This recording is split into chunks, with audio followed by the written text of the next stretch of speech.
Come join me on this crazy adventure, how I find out how food really makes it onto your plate.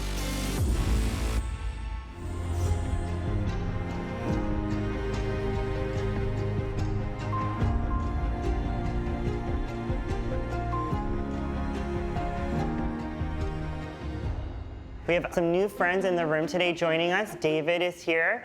He's filming his TV show from scratch. He's gonna cook the whole recipe with us. I've never done this before, so I'm gonna need your help today, and you guys as well. Now we need to start making our dough. Yeast is gonna be the ingredient that makes our dough rise, and it needs time to rise. So that's why we're gonna make our dough first. So does everyone have their 1 teaspoon? Yes. Awesome. And we're gonna take a scoop of our yeast and we're gonna add it to the bottom of our bowl. You wanna taste it? In there. Bowl with the yeast and water. I'm making the bread in my tummy. I don't know if that's the best place to make the bread. It's the helmet. So we're gonna need 1 full scoop of flour and 1 full quarter scoop of flour. This is a wheat that came with the Spanish to Mexico, and then we used an old big machine called a combine that went collected all of it.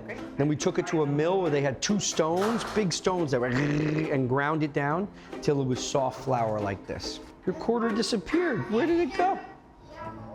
Oh, it fell on the ground. You can use mine. There you go. Suddenly I became the parent at the cooking class. But we're just gonna nudge about half of our flour into the bowl. So go ahead and add what you think looks like half. Remember to save some of your flour for in a little bit. Why do you only do half? We're gonna allow our first batch of flour to get fully hydrated, and then we'll add the rest. Okay. We're gonna turn it on to the first click that says stir. Mine's green.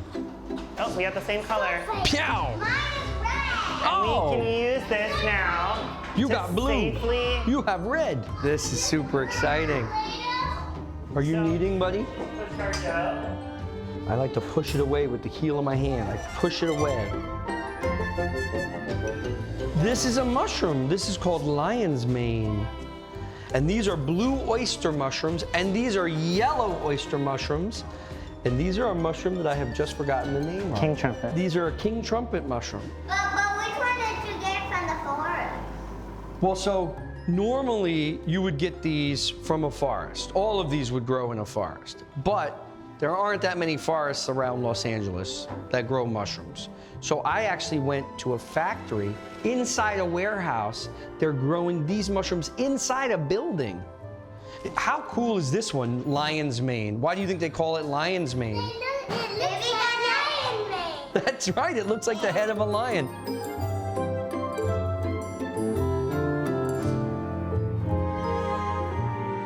So the first topping that we're gonna add is gonna be the sauce, the ricotta.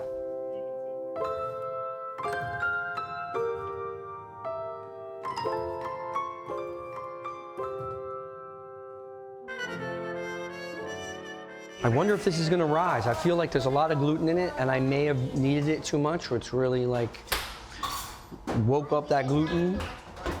I needed to add more water, I think. See, like, look, my son added some water. All of your dishes to your sink. This is serious. Bon appetit, it's time to eat. You can now try your fig and wild mushroom focaccia. It's actually quite good. I like how fluffy the bread is, right? Yeah, I think yours is fluffier than. What? Theirs is fluffier than Mine mine. is fluffy. But it still tastes good. And what an adventure to get to this point. What an incredible week, this journey you sent me on.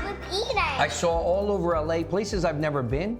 I've passed Baldwin Hills and the pumping oil derricks so many times. I didn't even know there was a park up there where you could harvest fruits and vegetables yourself. I think there were 2 things that are incredible to do. Milking the goats to make cheese and harvesting wheat. We used ancestral wheat, and then we ground it in a way that's been going on for thousands of years, stone grinding, which gave an incredible flavor. Thank you so much. Yeah, thank you, David. Thank you. Everyone, let's say thank you to David for bringing some amazing ingredients today. Thank you, David. Oh, you're welcome, Thanks for guys. joining us. Thank you for having me.